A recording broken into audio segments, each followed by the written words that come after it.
that thinks that gold is going to rise to just $3,000 and stop, I think is totally insane.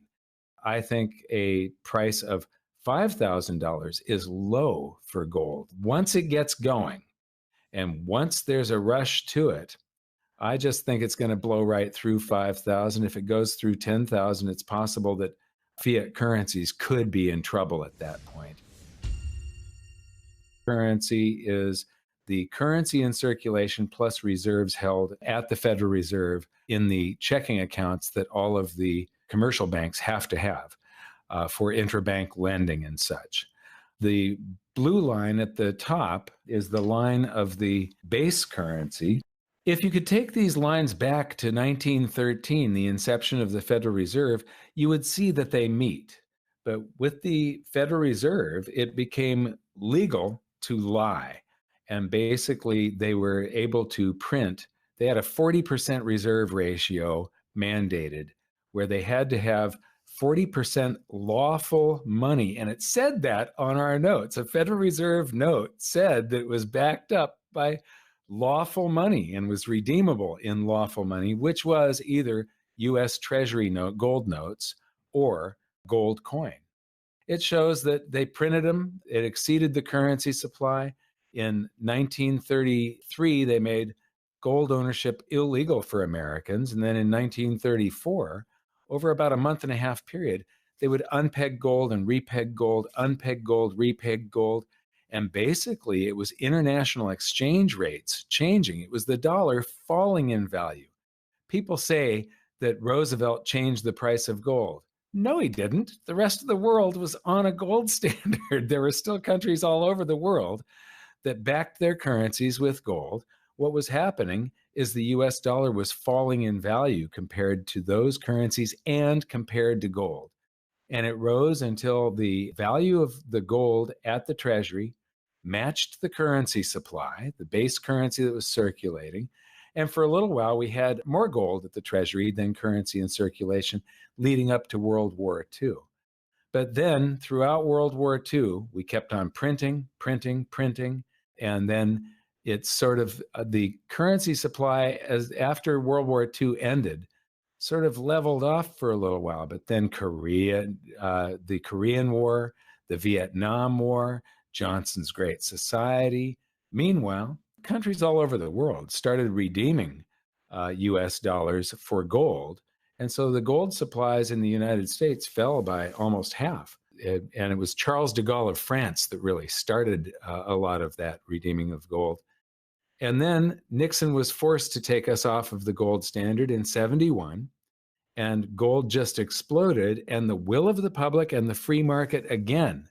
The first time, most gold analysts will say, Roosevelt changed the price of gold. No, that was the market doing it. This was the will of the public and the free market again, bidding the price of gold up until the number of ounces held at the Treasury exceeded the value of all of the dollars that had been printed from Roosevelt to Nixon, or to Jimmy Carter. Jimmy Carter. And there was several months here where the U.S. could have gone back on the gold standard, and we did not take the opportunity. It is such a shame. One of the things in the charts that I use, I also incorporated outstanding revolving credit. And the reason I did that is because I consider it phantom base currency, when you also covered all outstanding revolving credit. And I think in your report here, it says that it would require a gold price of $12,600 to cover base currency today. And I think that when you add outstanding revolving credit to that, it comes out closer to, since they've done some quantitative tightening and withdrawn some of the base currency, it was, I believe, $40,000 or $42,000 per ounce gold to cover base currency plus outstanding revolving credit. It would probably be around 35 or 40,000 today. But this is an amazing chart. It was the premise of my book, and I just love this chart. Have you got any quick comments on this one chart here? Because it tells such an amazing story. Or could have if we went back to backing just our base currency, which is not, that's a small portion of the currency supply. Yeah. A lot of people don't know this, but most dollars are not created by the government. The same thing with most euros or any country that has an advanced banking system. The currency, most of it is created by the banking system, not the government. The government and their central bank work in partnership by swapping IOUs to create the base currency, which is the currency in circulation, which used to be just a few percent of the US currency supply. It's much larger now since all of the QEs and so on. But this chart is what percentage of the dollar could be covered by gold. And what's interesting is if you look on the left-hand scale, where there's a 100% line, you've got the median in here of 43.1%, but twice in the past, and this again was the will of the public and the free markets and just a rebalancing of the economies around the world. But if you drew a line across here at 100%, you'd see that in the 1930s and early 40s, the value of the gold of the treasury exceeded the currency supply by quite a bit, almost 40%. And then it was more than 120% back in 1980.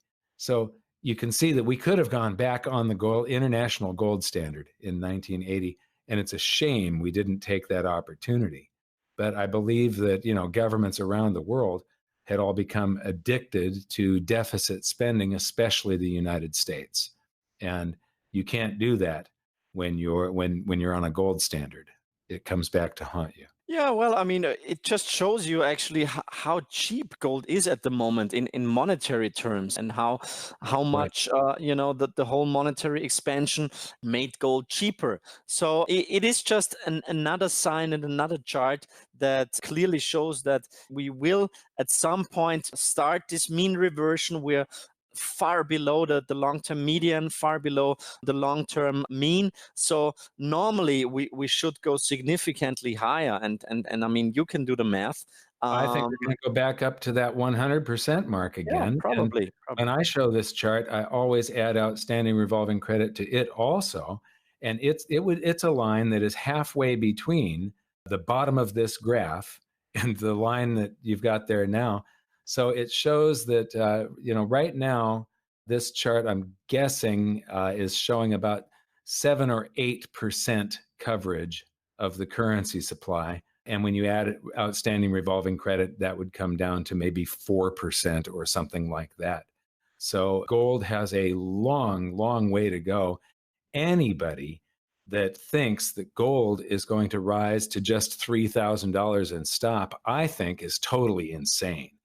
I think a price of $5,000 is low for gold. Once it gets going, and once there's a rush to it, I just think it's going to blow right through 5,000. If it goes through 10,000, it's possible that fiat currencies could be in trouble at that point. Who knows where the price is? And at that point, you really have to stop thinking in fiat currency prices and start thinking about the purchasing power of gold. Yes. You have to price gold in how many ounces is your house worth? How many ounces is a barrel of oil worth? How many ounces is the S&P 500 or the Dow Jones Industrial Average worth? And when you start thinking about the value of things instead of the price of things, it really puts things in perspective. And when you compare this to long-term averages, then you can get a sense of where gold is becoming expensive, and you should actually be trading it for real estate or for stocks or something like that.